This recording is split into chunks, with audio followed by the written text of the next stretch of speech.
Mikrokreditbank tomonidan Urgut tumani Bekirobod mahallasida 216-217 konturlarda tashkil etilgan eksport bo'lib Qizil loviya loyihasi 17 fuqarolar tomonidan yutib olingan yer maydonlarida mana loviyalarimiz bugungi kunda ekilgan bo'lib, unib chiqqan.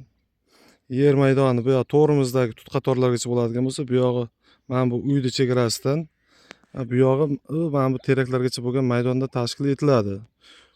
Ushbu yer maydonida 17 fuqarolar bugungi kunda to'liq unib chiqqan nimalarga mana bu texnik ishlar olib borilgan. Bugungi kunda o'sib chiqqan.